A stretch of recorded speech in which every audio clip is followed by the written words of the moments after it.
Good morning students. मैं पवन कुमार चौधरी सरस्वती शिशु उच्च माध्यमिक विद्यालय में फिजिक्स की क्लास में आपका स्वागत करता हूं। कल हमने सीखा कि आवेश कितने प्रकार के होते हैं, आवेशों को कितने भागों में विभाजित किया गया। तो हमने वहाँ बताया था कि आपस में जब दो वस्तुओं को घर्षण कराया जाता है तो वस्तुएं आवेशित हो जाती हैं। इसमें कुछ वस्तुएं धनावेशित और कुछ वस्तुएं ऋणावेशित होती हैं। जैसे कांच की छड़ धनावेशित और रेशम का कपड़ा ऋणावेशित हो जाता है। तो इन वस्तुओं को किस प्रकार से कितनी विधियों के द्वारा हम आवेशित कर सकते हैं, किस किस प्रकार से हम आवेशित कर सकते हैं, आज उसके बारे में चर्चा करेंगे।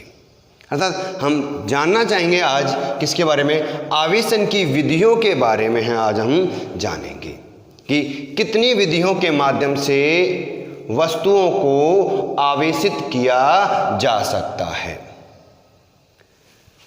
वस्तुओं को आवेशित करने की मुख्य रूप से 3 विधियां होती हैं। पहली होती है घर्षण विधि, दूसरी चालन विधि, इसे स्पर्श विधि के नाम से भी हम जानते हैं, और तीसरी होती है प्रेरण विधि। तो सबसे पहले हम बात करेंगे घर्षण विधि के बारे में कि घर्षण के द्वारा किस प्रकार वस्तुओं को आवेशित किया जा सकता है। अगर घर्षण के बारे में बात करें तो देखो, घर्षण विधि के द्वारा हम चालक और कुचालक दोनों प्रकार की वस्तुओं को आवेशित कर सकते हैं।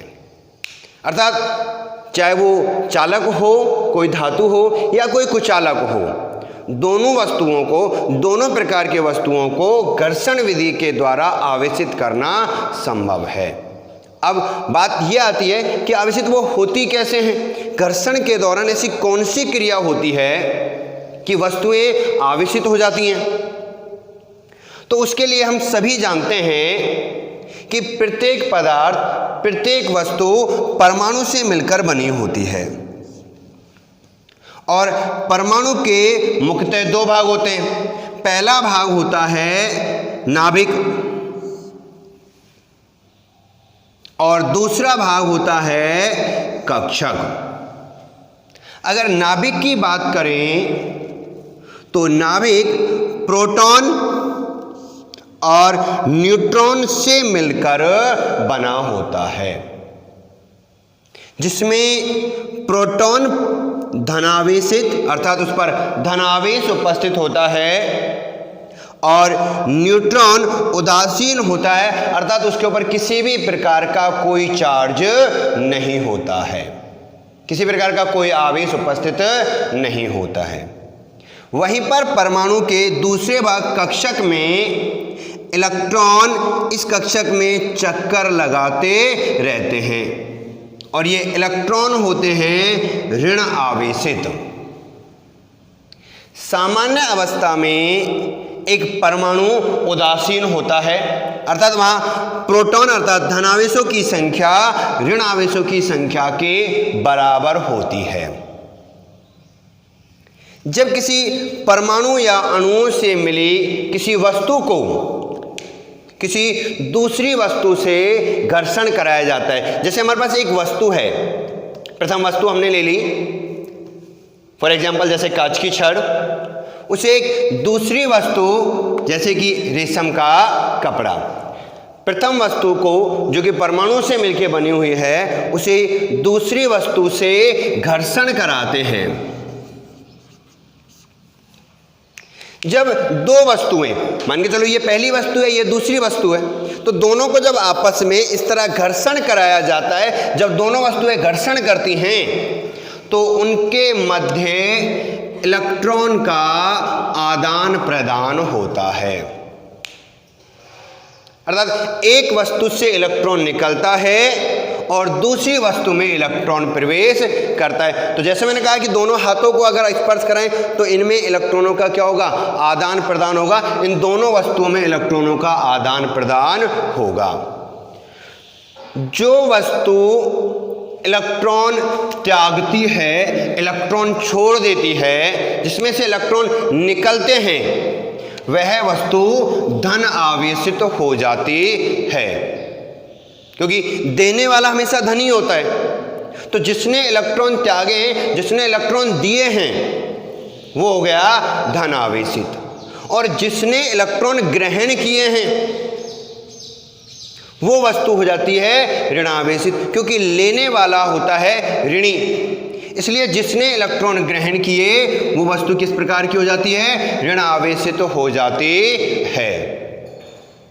जैसे कांच की छड़ को अगर रेशम के कपड़े पर घर्षण कराया जाए, अर्थात कांच की छड़ को रेशम के कपड़े से रगड़ा जाए, घर्षण कराया जाए, तो कांच की छड़ से इलेक्ट्रॉन निकलकर रेशम के कपड़े पर चले जाते हैं। अब इलेक्ट्रॉन निकले किससे? कांच की छड़ से, तो कांच की छड़ हो जाती है धनावेशित, और रेशम का कपड़ा क्या करता है? इलेक्ट्रॉन ग्रहण करता है, इसलिए वो हो जाती है ऋणावेशित। इसी प्रकार अगर हम बात करें कि यदि आबुनस की छड़ को, आबनुस की छड़ को घर्षण कराया जाए बिल्ली की खाल से,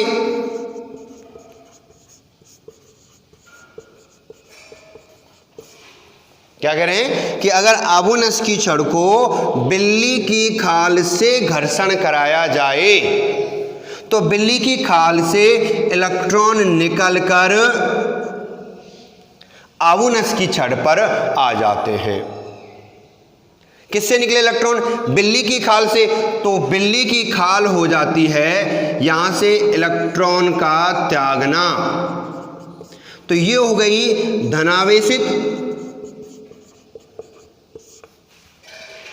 बिल्ली की खाल क्या करती है? इलेक्ट्रॉन त्यागती है, इसलिए कैसे हो जाती है? धनावेशित हो जाती है। और आबुनस की छड़ इलेक्ट्रॉन ग्रहण करती है,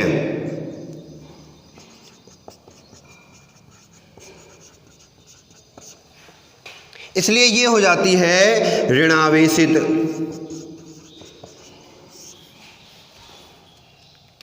जैसा कि मैंने आपको समझाया कि घर्षण कराने पर इलेक्ट्रॉनों का आदान प्रदान होता है, तो उसी प्रकार जब आबुनस की छड़ को बिल्ली की खाल से घर्षण कराया जाता है, बिल्ली की खाल पे रगड़ा जाता है, तो बिल्ली की खाल इलेक्ट्रॉनों को त्यागना प्रारंभ कर देती है, इसलिए वो हो जाती है धनावेशित। और आबुनस की छड़ इलेक्ट्रॉनों को ग्रहण करना प्रारंभ कर देती है, इसलिए वो हो जाती है ऋणावेशित। इस प्रकार दो वस्तुओं को परस्पर घर्षण कराकर, अर्थात घर्षण विधि के द्वारा आवेशित किया जा सकता है। यहां जो घर्षण के द्वारा ये वस्तुएं, जैसे कि कांच की छड़, आबुनस की छड़, रेशम का कपड़ा या बिल्ली की खाल, जो घर्षण के द्वारा आवेशित हुई हैं, इन्हें हम आवेशित वस्तु या विद्युतमय वस्तु कहते हैं। आवेशित या विद्युतमय वस्तु कहते हैं। और जिन पर आवेश नहीं आता है, जो आवेशित घर्षण के द्वारा नहीं होती हैं, वो अनावेशित वस्तु कहलाती हैं।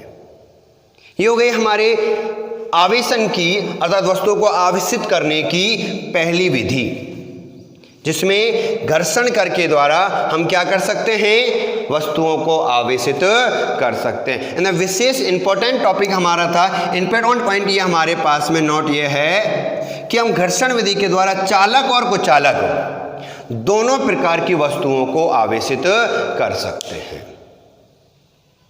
अब हम बात करें इसकी दूसरी विधि, चालन विधि के द्वारा, कि हम अगली बात चलें तो चालन विधि के द्वारा किस तरह से हम घर्षण करा सकते हैं। देखिए,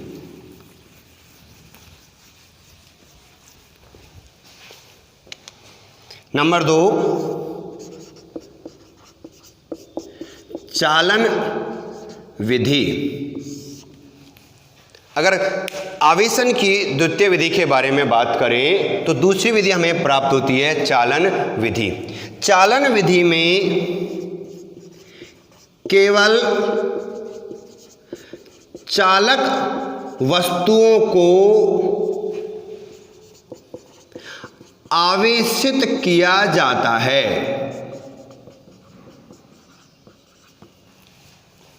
इस विधि से केवल और केवल किसको, चालक वस्तुओं को ही हम आवेशित कर सकते हैं। इस विधि के माध्यम से कुचालक वस्तुओं को आवेशित करना संभव नहीं होता है।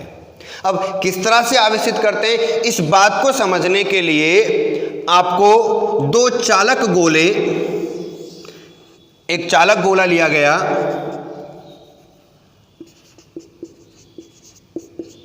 चालक गोला ए, जिसे एक कुचालक स्टैंड पर हम रख देते हैं। यह है कुचालक स्टैंड जिसे धन आवेशित किया गया है। किस तरह से करते हैं, एक चालक गोला ए लिया जिसे हमें किसे कर रहे हैं, धन आवेश के द्वारा आवेशित किया गया है, और इसे किस पे रख देते हैं, एक कुचालक स्टैंड पर हम रख देते हैं। एक दूसरा चालक गोला हम लेते हैं बी, ये आवेशित है, ये जो हमने लिया है ये अनावेशित गोला है, अनावेशित चालक गोला। इसे कुचालक स्टैंड पर रखा जाता है।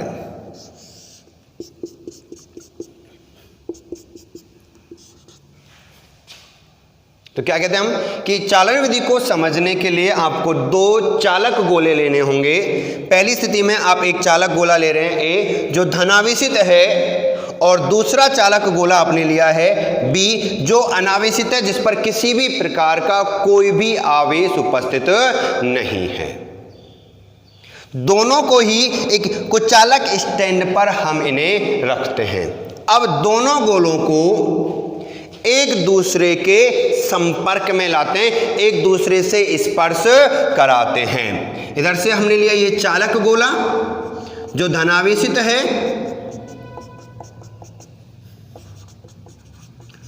चालक गोला ए, और दूसरा हमने लिया बी जो अनावेशित था। एक दूसरे को क्या करा दिया, यहां हमने स्पर्श करा दिया, और दोनों को ही किस पे रखा गया, कुचालक स्टैंड पे रखा गया।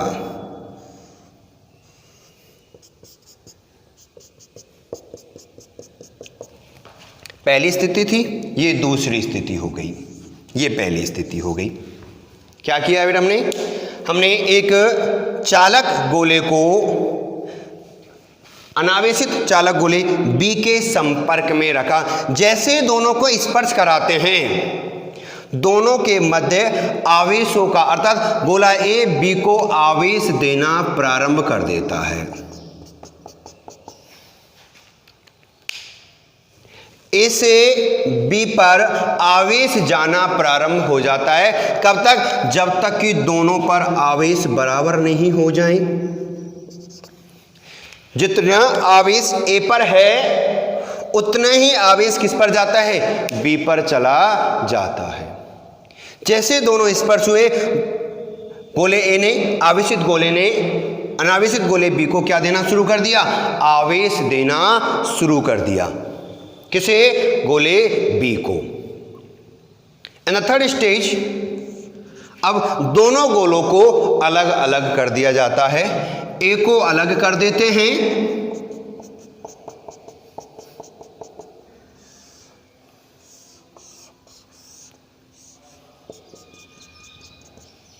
ये हो गया चालक गोला ए, और दूसरे चालक गोले बी को भी अलग कर दिया जाता है।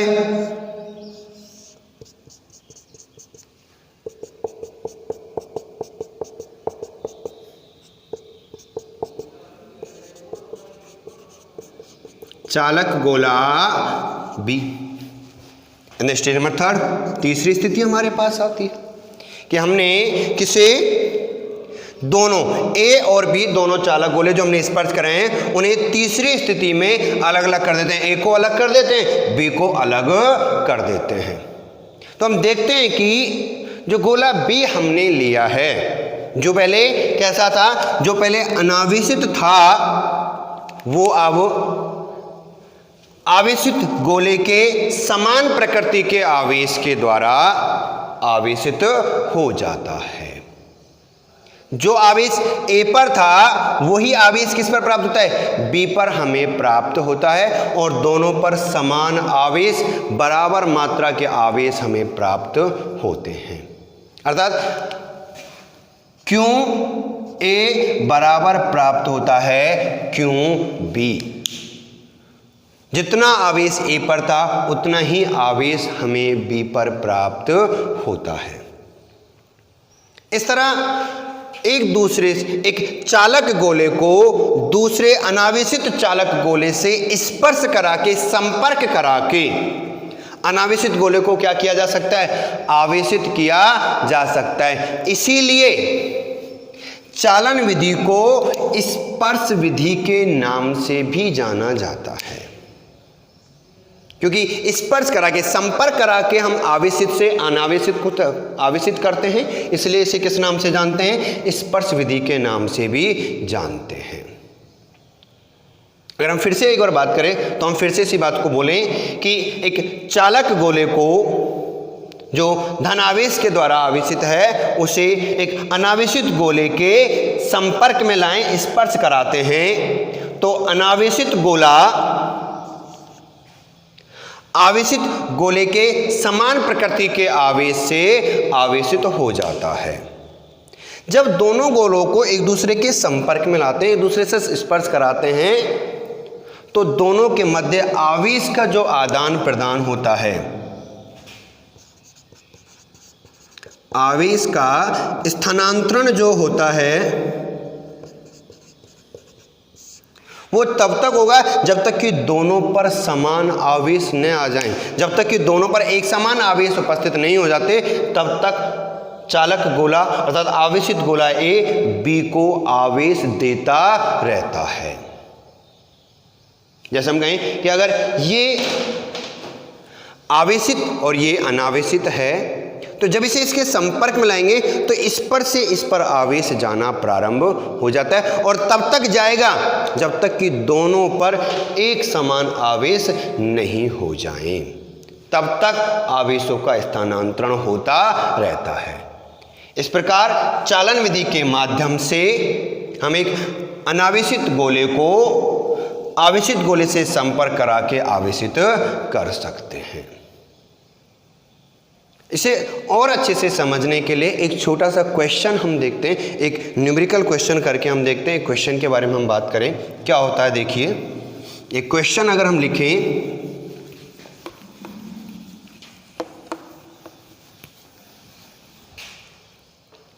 क्या क्वेश्चन है, देखिए कि आपके पास एक गोला, चालक गोला ए है जो आवेशित है।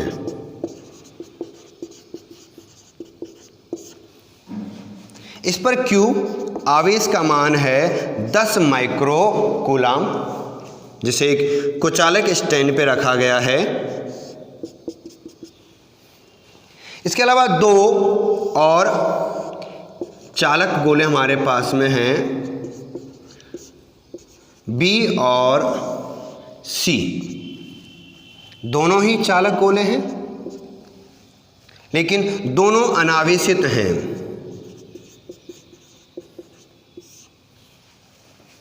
दोनों को कुचालक स्टैंड पे रखा जाता है।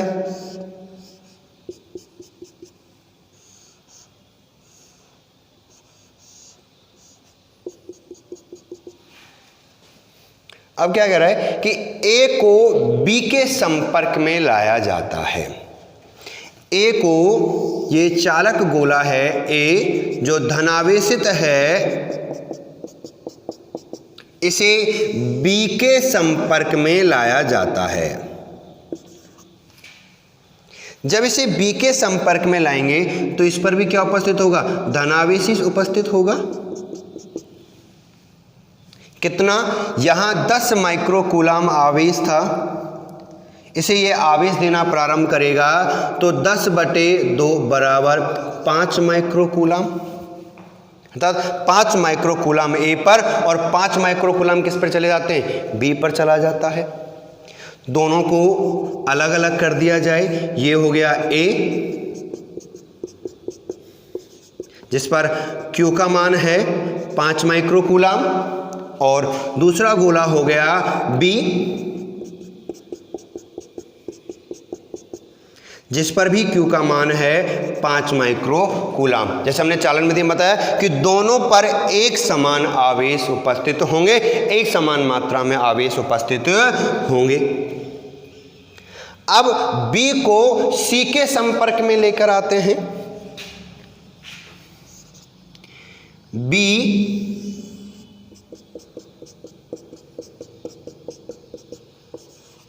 को C के संपर्क में लाया जाता है। ये हो गया C जो अनावेशित है। जब B को C के संपर्क में लाते हैं उस समय B पर Q का मान था 5 माइक्रोकूलाम और C कैसा है? हमारा अनावेशित है। तो B से C पर क्या जाते हैं? आवेश का स्थानांतरण होना प्रारंभ हो जाता है। और कब तक? जब तक कि दोनों पर एक समान आवेश उपस्थित नहीं हो। फिर दोनों को अलग अलग कर दीजिए। ये हो जाता है आपका B,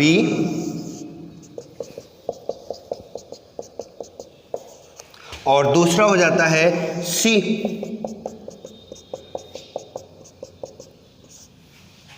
तो यहां कितने थे?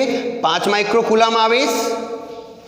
यहां होगा 5/2 अर्थात 2.5 माइक्रोकूलाम। तो B पर C के बराबर हमें आवेश मिलेगा 2.5 माइक्रोकूलाम। इस तरह एक आवेशित चालक गोले A के द्वारा B और C दोनों को क्या किया जाता है? आवेशित किया जा सकता है, और दोनों पर आवेश की मात्रा हमें एक समान रूप से प्राप्त होती है। जैसे पहले A पर 10 माइक्रोकूलाम था, जैसे B के संपर्क में आया तो इस पर से इस पर आवेशों का स्थानांतरण हुआ। कितने कूलाम? 5 माइक्रोकूलाम। अब दोनों A पर भी 5 माइक्रोकूलाम है और B पर भी कितना प्राप्त हुआ? 5 माइक्रोकूलाम प्राप्त हुआ। अब B को C के संपर्क में लाया गया। जब B को C के संपर्क में लाते हैं तो फिर से आवेशों का स्थानांतरण होता है। कब तक? जब तक कि दोनों पर एक समान आवेश उपस्थित नहीं हो जाएं। तो अगर दोनों पर एक समान आवेश की बात करें तो इस पर था 5 माइक्रोकूलाम। जब दोनों संपर्क में आए तो दोनों पर 2.5 माइक्रो, B पर 2.5 माइक्रोकूलाम और C पर भी कितना प्राप्त होता है? 2.5 माइक्रोकूलाम आवेश प्राप्त होता है। अर्थात दोनों पर एक समान आवेश हमें प्राप्त हो जाता है। इस तरह हम चालन विधि के द्वारा अनावेशित गोलों को आवेशित गोले के समान प्रकृति के आवेशों के द्वारा, किस तरह से? समान प्रकृति के आवेशों के द्वारा आवेशित कर सकते हैं। अगर आवेशित गोला पॉजिटिव है तो अनावेशित गोला आवेशन के बाद पॉजिटिव होगा। अगर आवेशित गोले पर ऋणावेश है तो अनावेशित गोला इसके संपर्क में आने के बाद ऋणावेशित हो जाता है। अर्थात हम कह सकते हैं कि चालन विधि में अनावेशित गोले पर प्राप्त होने वाला आवेश आवेशित गोले पर प्राप्त होने वाले आवेश की ही प्रकृति का होगा। इस तरह चालन विधि में दो विशेष स्थितियां हमें याद रखनी पड़ती हैं। पहली, इसमें केवल चालक वस्तुओं को ही आवेशित करना संभव है। चालक वस्तु के बारे में आप जानते हैं, वो वस्तुएं जो धारा का आसानी से प्रवाह कर सकती हों, जो धारा को आसानी से प्रवाहित करती हों, उन्हें चालक वस्तु कहते हैं। जैसे धातुएं, अम्ल, क्षार, मनुष्य, पृथ्वी, ये सभी चालक हैं। और चालन विधि में दूसरे चालक को ही क्या किया जा सकता है? आवेशित किया जा सकता है। अर्थात चालन विधि के द्वारा कुचालक वस्तुओं को आवेशित करना संभव नहीं है। एंड दूसरी विशेष बात, यहां पर जो अनावेशित गोला जिसे चालक गोले से आवेशित किया जाता है, उस पर प्राप्त आवेश, किस पर? अनावेशित गोले पर प्राप्त आवेश आवेशित गोले पर उपस्थित आवेश की ही प्रकृति के होंगे। अर्थात चालन विधि में अनावेशित वस्तु समान प्रकृति के आवेश के द्वारा ही आवेशित होते हैं। ये हो गई हमारी दूसरी चालन विधि के बारे में। अब अगर बात करें तो तीसरी विधि हमें प्राप्त होती है प्रेरण विधि। प्रेरण विधि के बारे में हम अगली ऑनलाइन क्लास कल हम बात करेंगे कि किस तरह प्रेरण विधि के द्वारा हम आवेशित वस्तुओं से अनावेशित वस्तुओं को आवेशित कर सकते हैं। अर्थात आवेशन का तीसरा भाग जो हमें प्राप्त होता है प्रेरण, उसके बारे में हम कल बात करेंगे। Thank you.